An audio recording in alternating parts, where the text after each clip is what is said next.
Chapter 10. The Shattered Truth. The city did not die cleanly. When the central mirror monolith was cataclysmically broken, it did not leave behind the familiar, chaotic rubble of natural stone.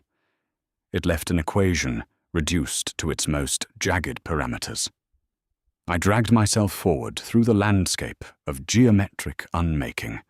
The black obsidian floor beneath my boots had completely fractured into thousands of razor-sharp glass shards that chimed like broken winter ice with every microscopic shift of my weight. The air inside the ruined perimeter was entirely dead, a vacuum stripped of the crisp, sharp ozone that had saturated the atmosphere during the integration. Now, it smelled of nothing but cold dust, stale mineral mud, and the heavy, floating residue of white soot. The soot, all that remained of the perfect, white-clad duplicates of my past self, drifted through the air like a cloud of frozen insects, settling onto my tattered purple robes and the cracked leather of my boots. Without the active, numbing fuel of the patron running through my marrow, my human frame was a pathetic ledger of absolute physical decay. The holy hangover had settled into my torso with the crushing weight of a falling mountain. My lungs felt as though they had been lined with crushed flint and set on fire. Every labored attempt to draw breath resulted in a dry, rattling cough that brought a hot, thick fluid to my lips. The taste of copper was absolute, a permanent metallic coating on the back of my tongue that made every swallowing motion an agonizing negotiation with my throat. My right arm hung completely dead at my side, the skin from the elbow to the knuckles translucent and white as river ice. The fingertips were stained a permanent, deep elderberry shade, where the patron's electrical torrent had exited my flesh, pulsing with a dull, rhythmic ache that throbbed in perfect sync with the painful beating of my heart. My left hand, weak and trembling like an old man's, clutched at the pocket of my tunic. Beneath the threadbare cloth, my fingers traced the cold, dead hide of the Chronicle of Oaths. It felt like a block of inert lead, entirely satisfied by the geometry it had devoured, yet its rigid margins were the only familiar metric left to guide my wandering senses. 30 paces ahead, Kaelen and Elara navigated the massive steps of the unmade avenue. They did not look back. Kaelen's broad shoulders were slumped under the heavy weight of his travel pack, his movements stiff and uncoordinated. Elara kept her interval 20 paces ahead of him, her body a low, low silhouette, gliding through the dark shadows of the towering obsidian blocks. They were a separate column entirely, walking toward the lower basin with an iron door dropped between their reality and my own. "We need to halt," I rasped, the words scraping against my raw throat like broken porcelain. My left boot slipped against a smooth glass edge, sending a white-hot spike of vertigo through my skull that caused the entire horizon to tilt 45 degrees to the left. The sequence is losing its alignment. My instep is compromised. Kaelen did not halt. He did not break his stride. His boots clicked heavily against the glass debris, the sound flat, professional, and empty of any human warmth. "Keep moving, Torin," Elara called back, her voice a brittle whisper that barely carried through the quiet vacuum of the ruins. She did not turn her head. The patrols from the secondary station will verify the variance at the pass within the hour. If we are caught in the open margins of this grid, the tribunal will balance the books with our heads. I clutched at a fractured glass stump for support, my joints popping with a dry, ancient stiffness. I looked down at the dark, purple-tinted soot on my palm, then at their distant backs, and a crushing wave of human loneliness settled into my chest. I was a disease they were carrying through the wilderness, a mechanism of cosmic chaos they could neither cure nor abandon. By midnight, the crystalline labyrinth finally unspooled into a narrow, sheltered cleft between two massive smooth glass obelisks that had dropped cleanly into the obsidian floor. The moon hung at its zenith, a cold, flat iron coin suspended in a dead vacuum, casting long, parallel geometric shadows across our path that looked exactly like the black rulings of a ledger book. Elara dropped her pack against the polished base of the obelisk, immediately pulling her hidden daggers from her belt. She sat cross-legged, her amber eyes wide and glittering in the dark, with a restless, uncharacteristic vigilance. Kaelen unbuckled his travel straps with a series of sharp, rhythmic snaps, lowering his heavy frame onto a flat block of slate. He did not light a fire. The smoke would draw the radiant cavalry, and out here we had no structural lines left to hide us. Instead, he pulled a small tallow candle from his kit, lighting the wick with a single spark of flint. The small, sputtering flame cast their features into deep, severe relief. The light was mundane, a fragile orange glow that highlighted the deep circles of worry around Kaelen's mouth and the grease-stained lines of his torn tunic. He reached for his great sword, laying the ruinous length of steel across his knees.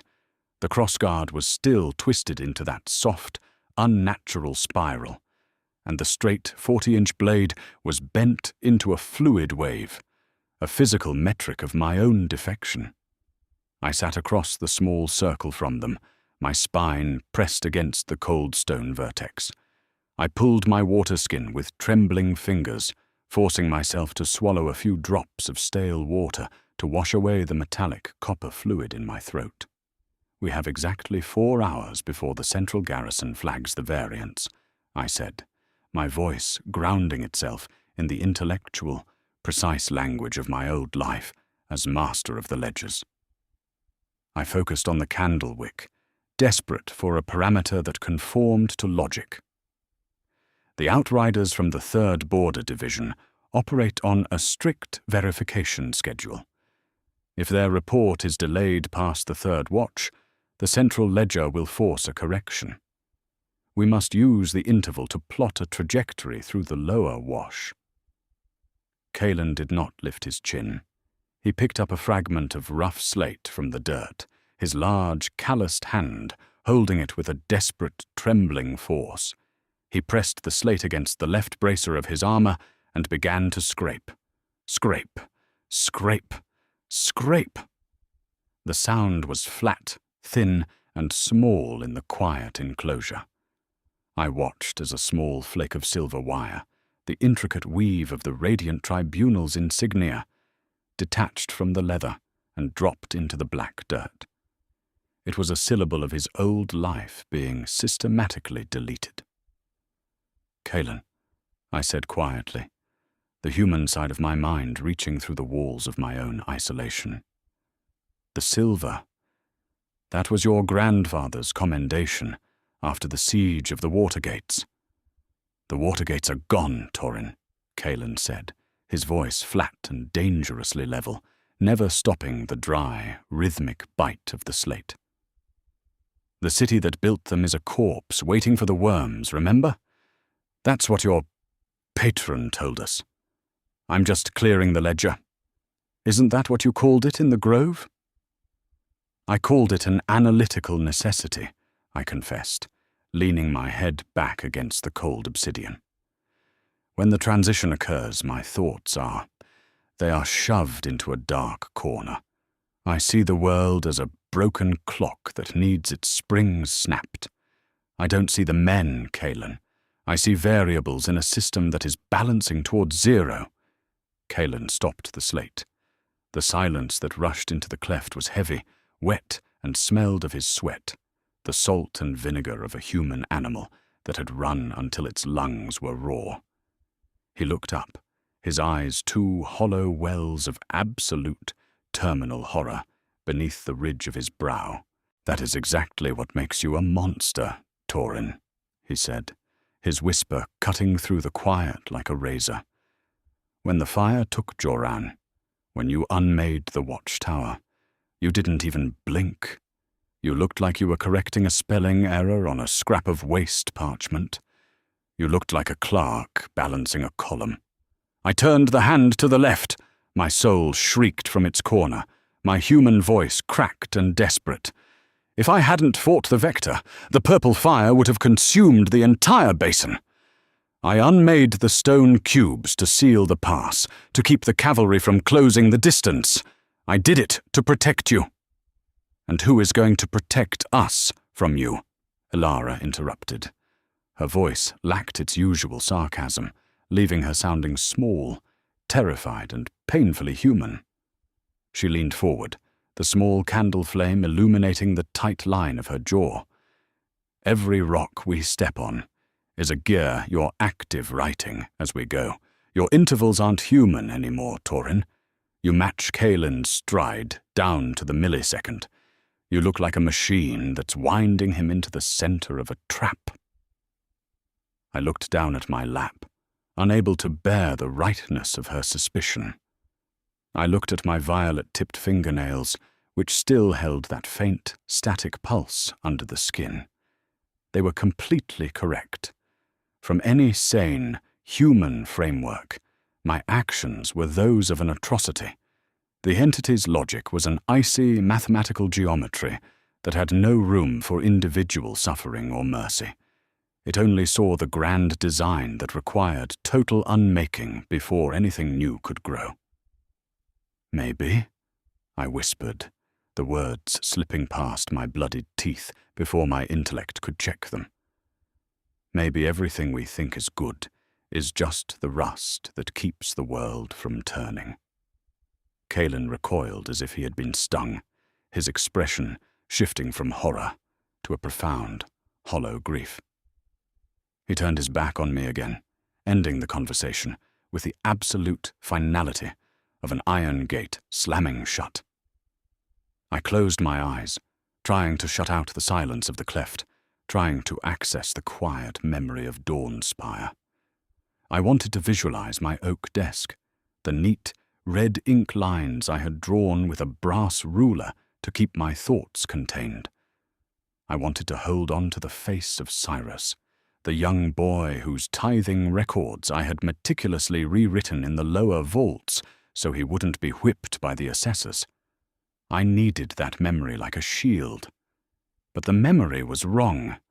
When I reached for the boy's face, the features had been eaten away, replaced by a smooth, blank expanse of grey parchment. The damp tallow candles of my past were gone, translating into massive blocks of polished obsidian that rose at impossible 90-degree angles. A useless ledger, the patron murmured within my skull. The transition was instantaneous. The entity didn't wake with a roar. It expanded like a single drop of black ink falling into a basin of clear water. The coarse smell of the old stone dust and the candle wax vanished instantly. The air inside the cleft became thick, pressing against my eardrums until the sound of Kaelen's breathing grew distant and muffled, as if he were standing on the opposite shore of a dark lake miles away. The cloying, suffocating sweetness of decaying white lilies flooded my nostrils, accompanied by that sharp, artificial hiss of static electricity that turned my cold sweat into a freezing mask across my face. I tensed, my jaw locking until my teeth cracked with an ancient stiffness. The physical pain of the holy hangover and the ache in my split soul vanished, overridden by a cold, abstract current of electricity thrumming behind my cheekbones. The sequence holds a hidden variable, Torin, the patron whispered, its tone like silk dragging over broken glass, completely indistinguishable from my own deepest analytical thoughts. The thief watches you with amber eyes, but her line was written by another master. Look at her structural lines. See the parchment hidden in her coat. I opened my eyes, and my human vision shifted into that terrifying dual perspective. I could still see Elara crouching across the circle, but superimposed over her frame was a shifting latticework of glowing, golden threads, the structural lines of reality.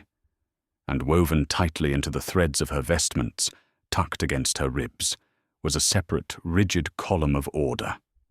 A dispatch, a tithing ledger from the Senior Tribunal of Dawnspire.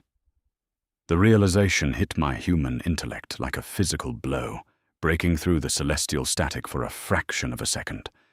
She was a spy, the thief who had owed me a debt for years, the woman who had agreed to follow me into the wastes, was documenting our sequence for the severe assessors. She is friction, the patron chanted, the frequency rising until it vibrated behind my teeth with a cold, predatory joy. She is the static that prevents the signal. Clear the entry, Torin. Rub out the variable. No, my soul shrieked from its dark corner, a passenger trapped behind my own eyes, screaming at my fingers to relax as my left hand rose entirely without my consent. My fingers, stiff and pale as river ice, extended toward Elara's chest. The violet stain under my nails flared, the pupils of my eyes fracturing into jagged geometric sigils that pulsed with a static charge. "Elara," I said. To my own ears, my voice was no longer human. It was a chorus of two distinct tones, speaking in perfect unison, one high and raspy, the other deep, resonant, and dead. "The dispatch you carry is an unnecessary consumption of space. The metrics of the Senior Tribunal cannot read this architecture. Pull the vellum from your coat." Elara froze, her amber eyes widening to absolute, terminal horror as she noticed the purple light flaring from my fingers. She dropped into a low crouch, her hands trembling as she raised her daggers. "Torin, stop!" Kaelen roared, jumping up from his slate block, his hand snapping to the hilt of his ruined sword. But the entity's iron grip on my vocal cords was absolute. My extended hand flattened against the air, twisting as if grasping an invisible lever.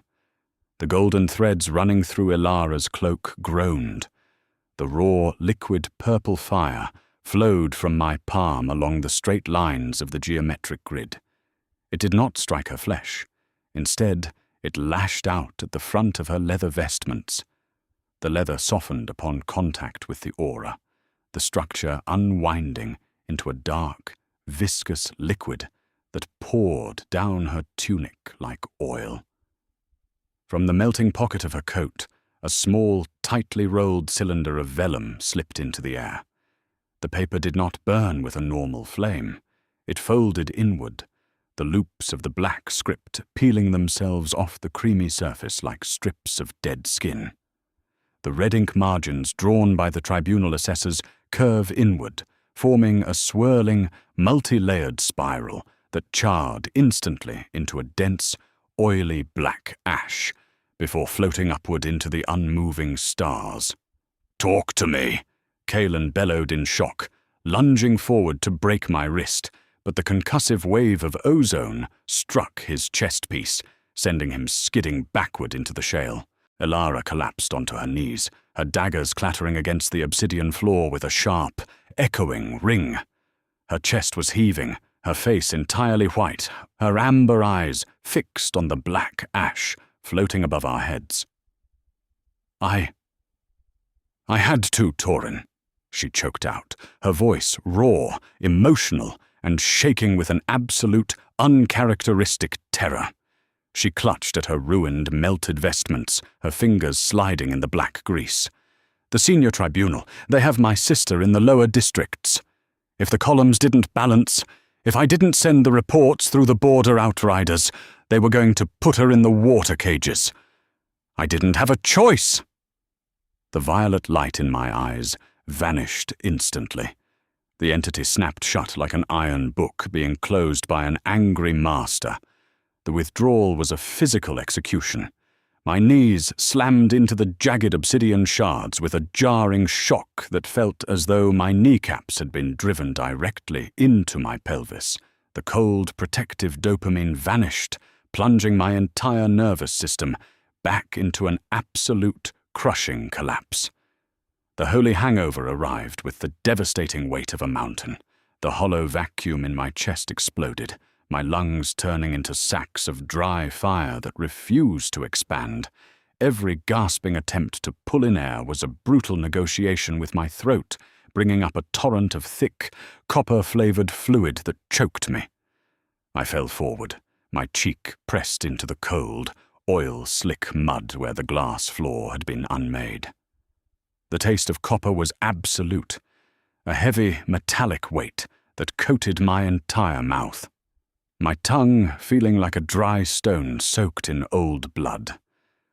My vision was a ruined ledger, blurry, dark at the margins, and flickering with erratic spots of grey static. My right arm was completely dead, the skin translucent white, the fingertips a deep violet that throbbed with a dull, rhythmic ache. I clutched at the mud with my left hand, my body shaking in violent, uncontrollable spasms as a cold, greasy sweat drenched my clothes. Don't look at me," I choked out, a wet, bloody froth escaping my lips as I tried to pull my legs toward my chest. Kaelen, scrambling over the loose glass, was slow, hesitant, and heavy. He dropped to his knees beside Elara, his large hand steadying her shaking shoulder, his face entirely devoid of the anger he had shown before. It was blank, white, and hollowed out by an absolute terminal horror as he looked at the black soot of the unmade dispatch. "A spy," Kaelen whispered, his voice flat, completely empty of the gravity that had once grounded my mind. He looked at Elara, then down at my shivering frame in the dirt. "We are traveling with a traitor and an executioner." Elara did not answer him. She wept silently, her shoulders slumping under the weight of her pack, her amber eyes wide as she looked at the perfect cubic blocks of glass sealing the pass behind us. "We can't go back, Elara," I rasped, my intellect trying to crawl back through the copper haze to find the words to explain the geometry of what had just happened. I pushed myself up, using the petrified root for support, my joints popping with a stiffness that felt ancient. "The path is gone. The Senior Tribunal. They cannot reach you out here. The old metrics have been unmade." "And what happens to my sister? Torin!" she screamed, looking up at me with a messy, emotional fury. "What is your divine justification for her life?" I reached into my bag, my left fingers brushing against the cold leather of the Chronicle of Oaths. The entry had been cleared. The variable had been resolved. "We keep her," I said, my voice surprisingly steady, despite the way my hands were still shaking. To my own ears, the voice was a harmony of tones, a layered, resonant sound that felt too large for the small cleft. The entity. It did not unmake your flesh, Elara. It unmade the dispatch. It resolved the friction. If you return to Dawnspire, you are a prisoner. Out here, your sister's life balances against the truth we are tracking. We need your eyes to see the predators in the dark. We need the anchors." Kaelen stood up slowly, his height dwarfing mine, his expression shifting from grief to an absolute, terminal resolve. He did not draw his sword against me, but he stood firm, his boots dug into the shale. "You decide to keep her because it fits your equation, Torin," he said, his voice dropping to a whisper that cut through the quiet like a razor. "You didn't even blink when the fire took her secrets. You looked like you were balancing a ledger." He turned his back on me, grabbing his pack from the dirt. "Get up, Elara. We leave. We head toward the lower wash. If his patron can leave him his legs, he can follow. If not, let the sequence solve itself." I dragged my trembling limbs to cooperate, standing straight as a plumb line as they walked into the deepening twilight of the gorge. The low, rhythmic hum began again in the center of my skull, a soft, velvet vibration that eased the blinding headache behind my eyes and replaced my human guilt with a cold, terrifying serenity. "They are moving toward the gate, Torin," the voice whispered, completely indistinguishable from my own deepest thoughts. "They think they are running away from you. They don't understand that the order you hate is the only thing keeping their lives from falling apart. Every step they take on this frayed earth is just another line we have already drawn for them." The taste of copper remained thick and permanent on my tongue, the absolute currency of the road ahead, where every milestone was paid for with a piece of the man I used to be. I closed my eyes, allowing the velvet vibration to steady my dragging heel, my mind no longer tracking the distance in leagues, but following the sharp, artificial scent of dead stars bleeding through the limestone walls.